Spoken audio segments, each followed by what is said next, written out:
গোপন ক্যামেরায় রেকর্ড হওয়া কিছু ভিডিও ভাইরাল হয়েছে, যেখানে দেখা গিয়েছে সোলজার সিনেমার শুটিংয়ে এক ভয়াবহ মারামারি। সেখানে দুর্ঘটনার শিকার হয়েছেন শাকিব খান এবং তানজিন তিশা। কেন মারামারি হয়েছে, কী বিষয়ে মারামারি হয়েছে, শাকিব খানের উপর কতটা আঘাত পড়েছে, তানজিন তিশার উপর কতটা আঘাত পড়েছে, সব কিছুই বিস্তারিত আলোচনা করা হবে।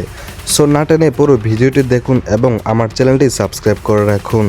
দর্শক, আপনাদেরকে আমি গোপন ক্যামেরায় যত ভিডিও এখনো পর্যন্ত ভাইরাল হয়েছে সবকটাই আপনাদের মাঝে উপস্থাপন করেছি এবং সেই বিষয়গুলো নিয়ে কথাও বলেছি এবং আপনাদেরকে আমি বলেছি যখন যেটা পাবো সেটার আপডেটই আপনাদের মাঝে তুলে ধরবো।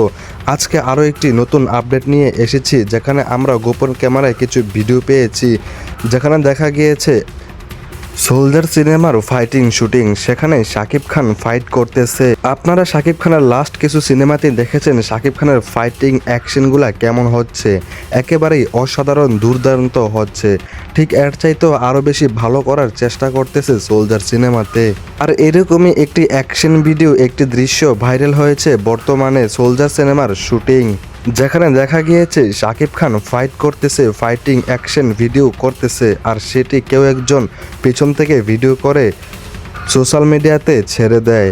আর এই বিষয়টি আমরা পেয়েছি শাকিব খানের একটি গ্রুপ থেকে, যেখানে বলা হচ্ছে যে সোলজার সিনেমার শুটিং করতে গিয়ে সেখানে ভয়াবহ মারামারি শুরু হয় আর দুর্ঘটনার শিকার হয় শাকিব খান এবং তানজিন তিশা। এরকম একটি নিউজ আজকে কয়েকদিন ধরে ঘোরাঘুরি করতেছে। আমি এই বিষয়টি নিয়ে যাচাই বাছাই করার পর আপনাদের মাঝে আজকের ভিডিওটি তুলে ধরলাম। যারা বলতেছে শাকিব খান এবং তানজিন তিশার উপর আঘাত এসেছে, দুর্ঘটনার শিকার হয়েছে তারা, সোলজার সিনেমা শুটিং করতে গিয়ে মারামারি হয়েছে, সেই বিষয়টি আসলে সত্যি নয়, সেই বিষয়টি গুজব। আসল সত্যি হলো সোলজার সিনেমার শুটিংয়ে কোনো মারামারি হয়নি। যেই মারামারি শুটিং ভিডিওটি ভাইরাল হয়েছে সেটি ছিল একটি শুটিং ভিডিও, সোলজার সিনেমার ফাইটিং অ্যাকশন ভিডিও।